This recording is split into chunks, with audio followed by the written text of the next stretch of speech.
Air Force One, cyber security and Modi ji. I'm sure उन पर cyber attack हुआ होगा. His phone would have probably been attacked. Amit Shah का phone probably would have been attacked. It's not possible that it's not. हमारे cyber defence capabilities very strong है, और हमें पता है कि चारों तरफ जो हमारे अच्छे मुल्क पड़ोसी हैं वो हम पे अटैक करना ही चाहेंगे, और जो भी उनका है मोटिवेशन करना चाहिए। वह हमारे साइबर डिफेंस कैपेबिलिटीज़ काफ़ी स्ट्रांग है। आई एम प्रीटी श्योर बहुत ज़्यादा होता है। अभी एक न्यूक्लियर रिएक्टर पे अटैक हुआ था नॉर्थ कोरिया से कुछ 1-2 साल पहले। भारतीय न्यूक्लियर रिएक्टर, हाँ है बंद पड़ा था। क्यों? तो आप अगर एक न्यूक्लियर रिएक्टर की रेसिपी निकाल सकते हो, उसको रिक्रिएट कर सकते हो कहीं और, तो पूरा का पूरा आईपी हो गया ना आपका। ओके, मतलब इंफॉर्मेशन और ब्लूप्रिंट्स चुराने के लिए कि ये न्यूक्लियर रिएक्टर की डिजाइन क्या है, वो नॉर्थ कोरियंस चाहते थे कि हाँ हमारे देश में भी जो ये तगड़ा वाला भारतीय न्यूक्लियर रिएक्टर है उसको यूज कर सकते हैं, वैसा ही न्यूक्लियर रिएक्टर बने और सस्ते में वो बना सकते हैं। क्योंकि हमारी खास ये है कि अगर हमारी बजट ना 1/10 बजट में जो हम प्रोडक्ट बना सकते हैं, वो हमारी खासियत है। जो इनोवेशन आती है वो आप चुरा सकते हो, वो होते हैं। रैंसमवेयर अटैक तो होते ही रहते हैं, तो गवर्नमेंट तो हमेशा ही सतर्क है, ये तो पता है, हमारी नजरें वहाँ रहती हैं। अक्सर ना इस पॉडकास्ट पर टेक स्टैक की बातें होती है, भारत के टेक स्टैक की बातें, ठीक है। अभी आई थिंक हर भारतीय को भारत के टेक स्टैक के बारे में पता है, पर उन्हें ये नहीं पता कि यही चीजें भारत की टेक स्टैक मानी जाती है।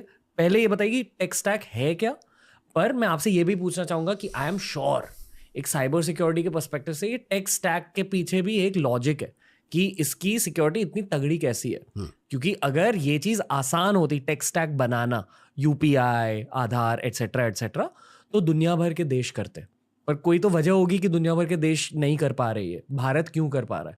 तो डेफिनेशन से लेकर इसके साइबर सिक्योरिटी एंगल के बारे में भी बताइए, और ये भी बताइए कि अगर वॉर टाइप सिचुएशन हो गई तो हमारे टेक स्टैक का क्या होगा। बहुत सही है। पहले तो टेक स्टैक को हम समझ लें जी। इसकी जो बेसिक बुनियाद जो बनी वो आधार से बनी है। बेसिकली आपका और मेरा एक यूनिक नंबर है जी, जो हम बोलते हैं टेक में हमने एनक्रिप्ट किया हुआ है, तो आपका नंबर किसी और को दिखता नहीं, आपको पता है। अगर आप बाहर देखोगे तो एनक्रिप्टेड है, वो फाउंडेशन बन जाती है। उससे क्या होता है, कल आपको इनकम टैक्स भरना है तो आपके आधार के साथ लगा हुआ है। बैंकिंग सिस्टम जो है कनेक्टेड टू योर आधार है। उससे आप बाकी आपके जो गवर्नमेंट के सर्विसेज हैं, अगर आप देखें आम जनता के लिए गवर्नमेंट के बहुत सारे स्कीम्स आते हैं, वो कनेक्टेड उस आधार के साथ है। तो उस बेसिक आधार के ऊपर गवर्नमेंट के सारे सर्विसेज लगे हुए हैं। देन उसके ऊपर आज की जो सबसे बड़ी चीज़ इंडिया की रही है वो फाइनेंशियल सर्विसेज। जो हमने यूपीआई आपने बात की, दुनिया में कहीं नहीं है। 185 कंट्री में से मैं कुछ 50-60 कंट्रीज तो घूम चुका हूँ, और आपको बता सकता हूँ जिस तरीके से हमारी फाइनेंशियल और यूपीआई मॉडल चलती है कहीं नहीं। उसका एक एग्जांपल बताता हूँ मैं। मतलब जब हम प्याज खरीदते हैं तो जीपे कर देते हैं या पेटीएम कर देते हैं, और हम फॉर ग्रांटेड ले लेते हैं ये चीज़ें। हाँ, इवन वो लोग जो बहुत ज़्यादा एंटी मोदी, और ये pro Modi anti Modi conversation नहीं है, पर मैं ये हर भारतीयों को कहना चाहता हूँ कि यूपीआई को फॉर ग्रांटेड मत लीजिए। ये बहुत बड़ी चीज़ है भारतीय पर्सपेक्टिव से, दुनिया भर के लोग इसे रिस्पेक्ट करते हैं, और किसी ने रेप्लिकेट किया नहीं है। और आधार तो शुरुआत होता है पिछले गवर्नमेंट्स, तो उसमें ऐसा कोई इसमें कोई पॉलिटिकल व्यू नहीं है। अब मैं आपको असली चीज़ बताता हूँ। मैं सिंगापुर में रहता हूँ, आपको बताया था मैं, तो कोविड के दौरान मैं आ नहीं पाया था। तो जब आया 2 साल के बाद इंडिया, तो ऑब्वियसली बॉम्बे तो इतना आने के लिए मैं हमेशा रहता हूँ, तो मैं घर मेरा बहुत दिनों से यूज़ नहीं हो रहा था, तो मैं गाड़ी से हाईवे के ऊपर था, तो मुझे मेरी वाइफ से फ़ोन आया कि MCGM जो बॉम्बे की म्यूनसिपैलिटी है, वहाँ से एक नोटिस आया, last minute notice, if you don't pay then whatever action will be taken. मुझे समझ में क्या है, मैं बोला चलो भेजो मुझे बिल। तो उन्होंने मुझे व्हाट्सअप किया बिल को। मैंने एक UPI खोला जो मैं यूज़ करता हूँ, उसको स्कैन किया जी। स्कैन करते ही मुझे पूरा MCGM का अकाउंट सामने आया, how to be paid. 3 minute में, रणवीर ये सच बात है, मैंने पेमेंट किया और मुझे MCGM से कंफर्मेशन आई दैट आप your account is settle, it's all good. Now ये बात मैंने US में बात की है, हर जगह कहीं और ये पॉसिबल नहीं है। आप फाइनेंशियल मॉडल अगर बाकी जगह देखोगे, बैंक अकाउंट खोलने में 10 दिन लग जाते हैं, ट्रांजैक्शन मुश्किल होती है even in developed world. So I think ये हमारी जो हमारी जो लेगेसी कम है ना, उसका एक हम फ़ायदा उठा सकते हैं।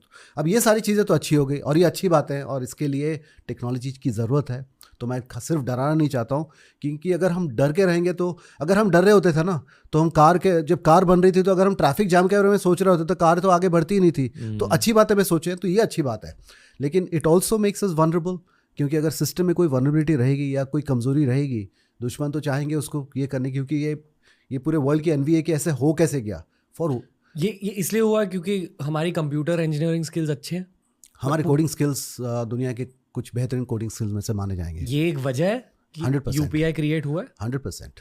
ओके, अब बताइए। तो वो हमारी स्किल है और हमारी स्ट्रेंथ रहेगी आगे जाते हुए भी, अगर आप जी। देखें तो अब अगर ये सिस्टम कोई ब्रेक कर ले तो ऑब्वियसली आप सोचें फाइनेंशियल सिस्टम हो गई, आपकी पूरी गवर्नमेंट सिस्टम, डिस्ट्रीब्यूशन सिस्टम रुक सकती है। बट आई थिंक हमारे जो साइबर डिफेंस की टीम है, अभी मैं दिल्ली से ही आ रहा हूँ और मैं उसको ज़्यादा आपको नहीं बोल पाऊँगा, मुझे पता है कि ध्यान हमेशा पूरा रहता है क्योंकि हमारे पड़ोसी कुछ हमारे ज़्यादा दोस्त तो है नहीं। तो आई थिंक वही बात हो जाती है, अगर हम अज्यूम करके चलें कि हमारे जो बेसिक सिक्योरिटी की आदतें अगर हम सुधार लें तो काफ़ी हद तक हम सेफ रह सकते हैं।